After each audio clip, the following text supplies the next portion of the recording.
তখন তো আর এরকম হাজার হাজার রিয়াকশন হতো না স্বাভাবিকভাবেই, বেসিক ধরো রিয়াকশন। তো সেখান থেকে দেখা গেল কি রিয়াকশনের আগে যা মাস ছিল পরেও রিয়াকশন আমার সেম, মানে প্রোডাক্ট যা হচ্ছে তার টোটাল মাস সেম। তো ওখান থেকে বেসিক্যালি এই লটা এসছে, ল অফ কনস্ট্যান্ট মাস আর law of conservation of mass, যার বেসিস হচ্ছে আমার law of conservation of energy আছে।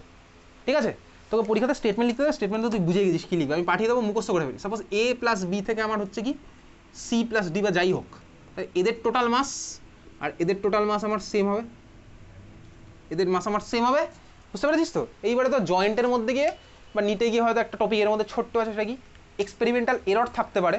তো এরর হলে আমার মাস হয়তো আমি এক্স্যাক্ট যা চাইছিলাম তাই পাচ্ছি না, হয়তো একটু এদিক ওদিক পেতে পারি, কম হয়তো পেতে পারি, ওটা তো জয়েন্টের পার্ট। ঠিক আছে, এক্সপেরিমেন্টাল এরর তার মানে বলতে কি আমি সাপোজ যোগ করে দেখে পেয়েছিলাম 100, এখন তার প্রোডাক্ট পাচ্ছি 99.99, বাকিটা কোথায় গেল? ঠিক আছে, ওটা এক্সপেরিমেন্টাল এরর হয়তো হতে পারে, এইটুকু আমি এক্সপেরিমেন্টাল এরর মেনে নিতে পারি। ঠিক আছে, আচ্ছা দেখে তাহলে এটা ল অফ কনজারভেশন অফ মাস।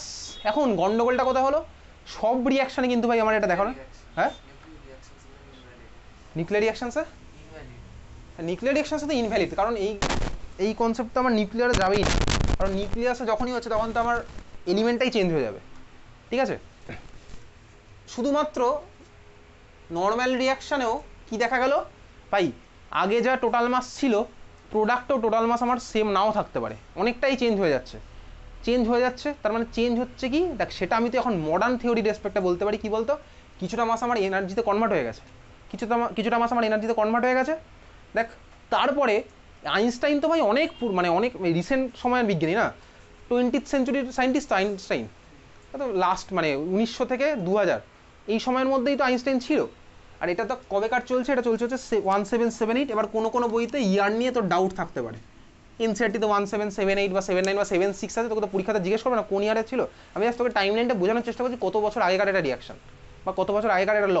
ঠিক আছে, দেখ কি দেখা গেল ভাই, সব রিয়াকশান আমার এটা হয় না, কোনো রিয়াকশন আমার মাসও চেঞ্জ হয়ে যাচ্ছে, তার মানে কি বলতো মাস আমার অনেকটা কম হয়ে যাচ্ছে। কেন কম হচ্ছে ওটা পরবর্তীকালে বোঝা গেছে কি, যে মাসটা হচ্ছে আমার এনার্জিতে কনভার্ট হচ্ছে। যেটা দেখ আমার আইনস্টাইনের ইকুয়েশন আছে ই ইকুয়ালস টু এমসি স্কোয়ার, তুই জানিস এই ইকুয়েশন শুনেছিস, না শুনলেও তুই ছবি দেখেছিস, ই ইকুয়ালস টু এমসি স্কোয়ারে, তুই বুঝতে পারছিস মানে মাস এর মধ্যেই কিন্তু আমার এনার্জি লুকিয়ে আছে, ই ইকুয়ালস টু এমসি স্কোয়ার দেখ মাসের মধ্যে আমার এনার্জি লুকিয়ে আছে। এটাই কিন্তু দেখ আমার ইন্ডিয়ান মাইথোলজি কিন্তু এই কথাটাই বলেছে। কীভাবে বলেছে বলতো, বলতে পারবি? শক্তিরূপেণ সংস্থিতা শুনেছিস? শক্তিরূপেণ সংস্থিতা শুনেছিস তো?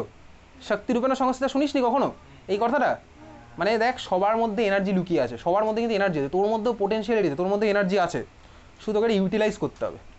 তোকে তোকে বারণ করলে এনার্জি পাবো সেই ব্যাপারে আমি আসছি না, আমি বলছি তোর মধ্যে পোটেনশিয়াল লুকিয়ে আছে, সবার মধ্যেই কিন্তু একটা এনার্জি আছে অবশ্যই। এটা অনেক দিন আগেই মাইথোলজি বলে গেছে, শক্তির উপরে সংস্থা। যাই হোক, এখান থেকে কোশ্চেন কি আসে, কোশ্চেন আসে হচ্ছে একটা কোশ্চেন লিখি, দেখ কোশ্চেন দেখলে বুঝতে পারবি লাস্ট ইয়ারে কোনো একটা স্কুলের কোশ্চেন। লেখ কোশ্চেনটা লেখ, লেখ 1.5 gram 1.5 gram ethane on complete combustion, 1.5 gram ethane on complete combustion gives 4.4 gram CO2, gives 4.4 gram CO2, 4.4 gram CO2 and 2.7 gram water, and 2.7 gram water, and 2.7 gram water.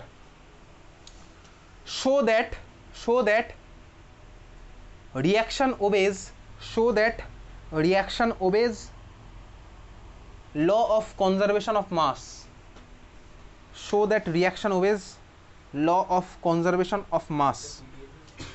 হ্যাঁ ওরকম আছে কটা, বেশ কটা লয়, ঠিক আছে লিখেছিস? Show that the reaction shows conservation of mass. কীভাবে করবো, সিম্পলি রিয়াকশনটাকে লিখি, ইথেনের কম্বাসন রিয়াকশন, তার মানে হচ্ছে ভাই কম্বাসন রিয়াকশন পারবো লিখতে, হ্যাঁ পেরে গেছি অলরেডি, লিখে ফেলেছিস। C2H6 plus O2 complete combustion বলে দিয়েছে, তার মানে কি হচ্ছে প্রোডাক্ট CO2 প্লাস H2O, তাই তো? ব্যালেন্স কর, ব্যালেন্স কর, হিট তো আছে।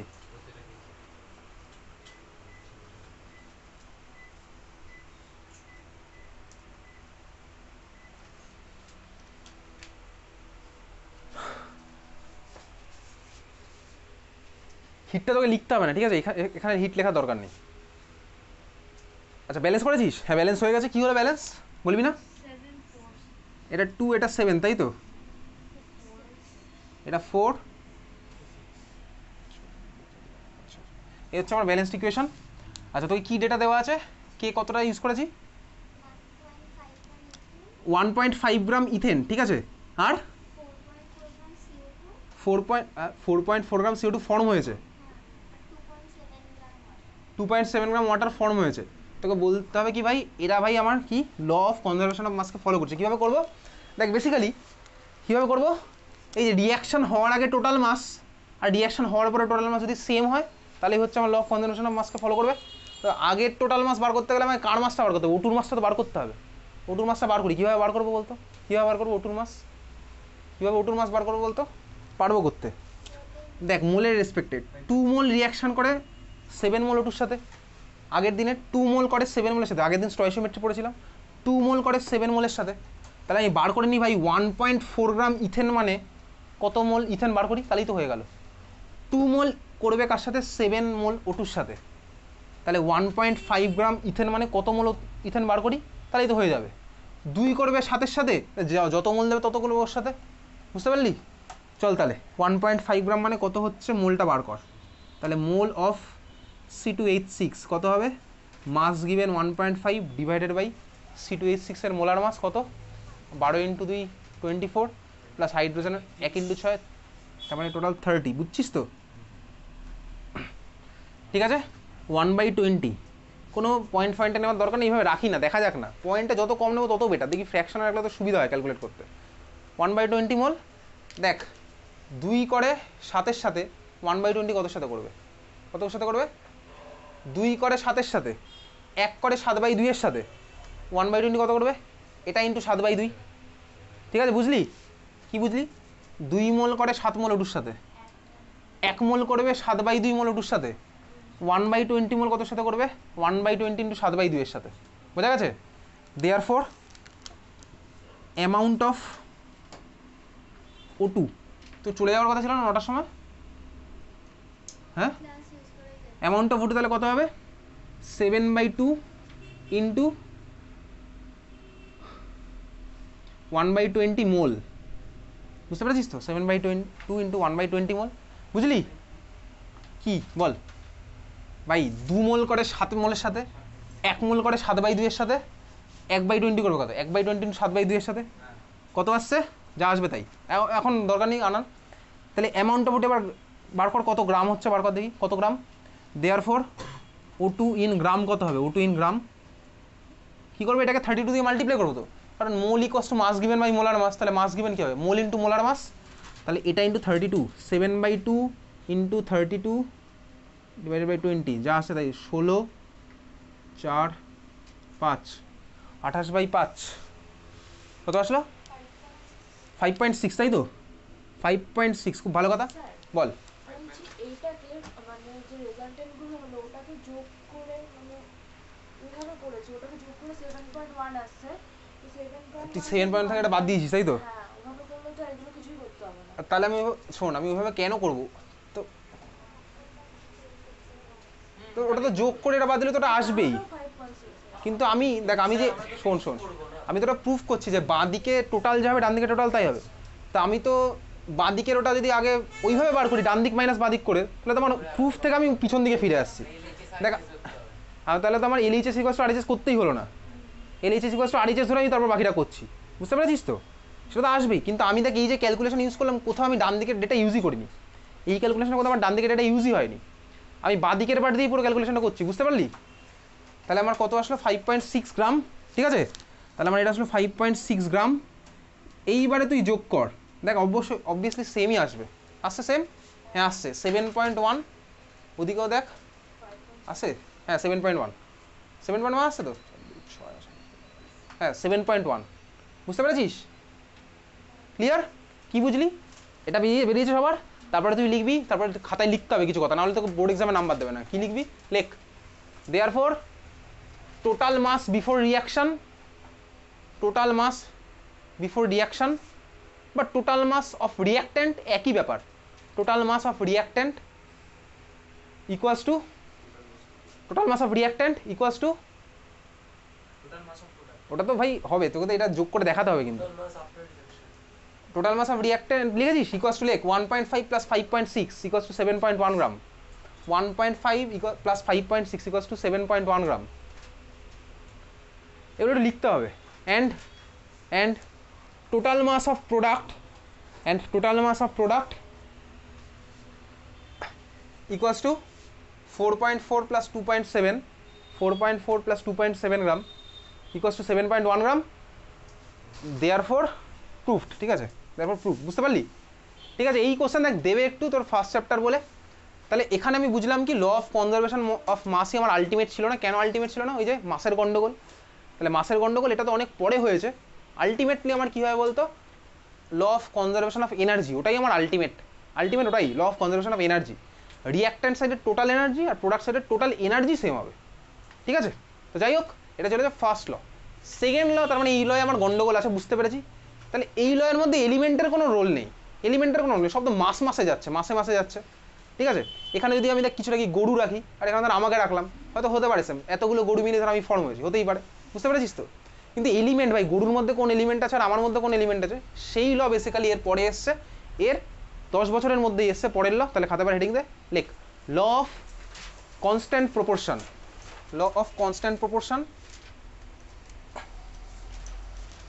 or definite proportion, law of constant proportion or definite proportion। ঠিক আছে, আচ্ছা কনস্ট্যান্ট প্রপোর্শন মানে কি, চল একটু তাকায় দিকে। স্টেটমেন্ট বাড়ি গিয়ে বই থেকে পড়বো না, পাঠিয়ে দেবো, তুই মুখস্থ করে ফেলবি, পরীক্ষাতে দেয় কিন্তু। ল অফ ডেফিনিট প্রপোর্শন কি বলছে দেখ, বলছে হচ্ছে ভাই তুই একটা কম্পাউন্ডকে তুই যেখান থেকে ইচ্ছা তুই বানা, কম্পাউন্ডকে তুই যেখান থেকেই বানাবি, সোর্স আমার যাই হোক, যদি আমার প্রোডাক্ট আমার সেম হয়, ওদের মধ্যে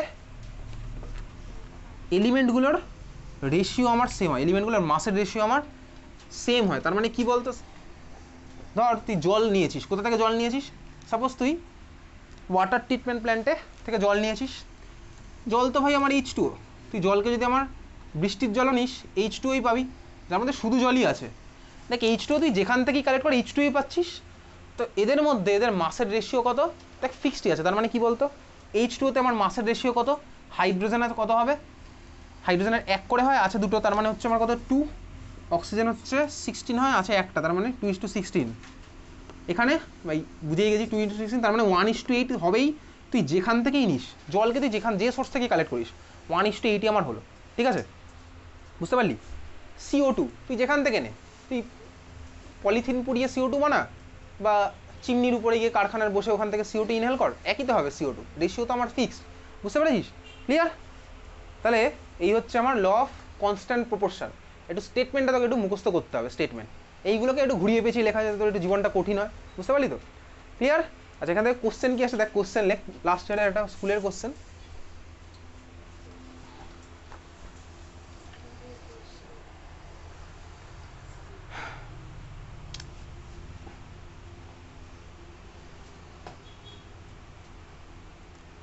লেখ 0.243 গ্রাম 0.243 গ্রাম ম্যাগনেসিয়াম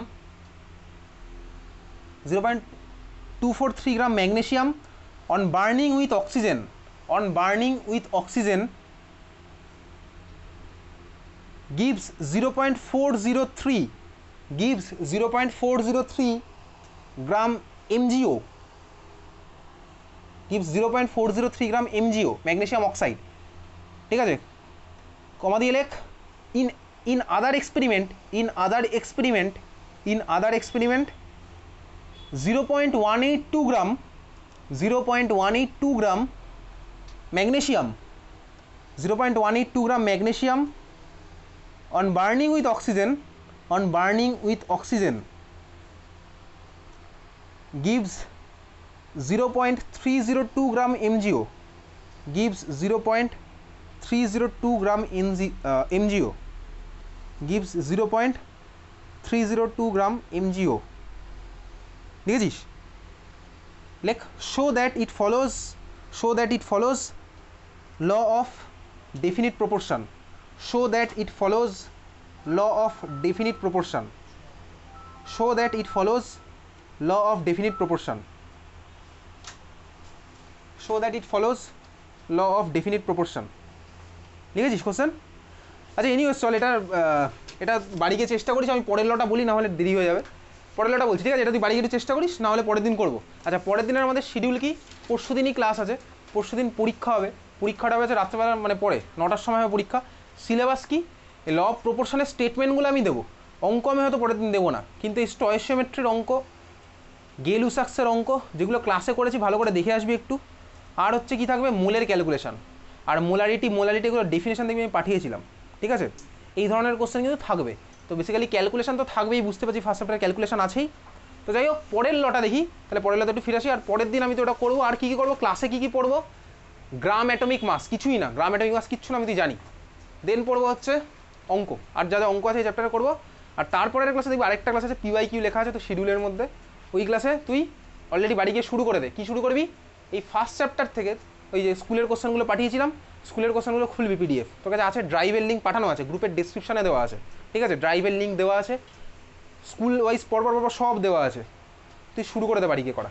B দিয়ে মার্ক করা আছে, বেসিক কনসেপ্ট অফ কেমিস্ট্রি।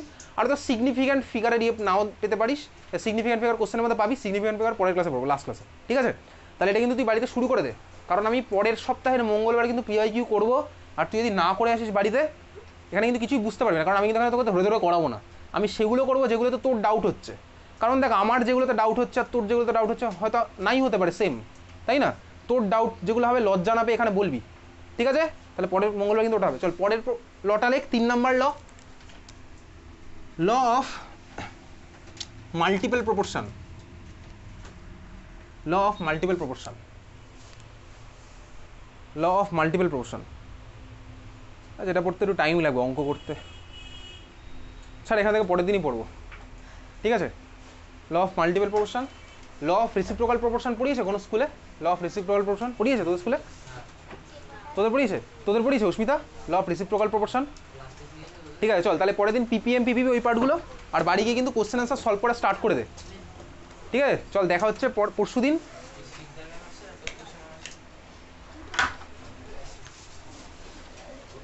আর যার যা ডাউট থাকবে আমাকে হোয়াটসঅ্যাপে জিজ্ঞেস করতে পারিস যে কোনো সময়। রাত্রেবেলা 2টোর সময় মেসেজ পাঠাতে আমি রিপ্লাই দেবো না, রাত্রেবেলা 2টো আমি তখন ঘুমাই, ঠিক আছে? তুই তোর ফেভারেবল টাইম মতন আমাকে তুই মেসেজ পাঠিয়ে, ভয়েস মেসেজ পাঠিয়ে ডাউট জিজ্ঞেস করবি, আমি আমার সময় মতো রিপ্লাই দিয়ে দেবো, ঠিক আছে? হ্যাঁ চলে যা।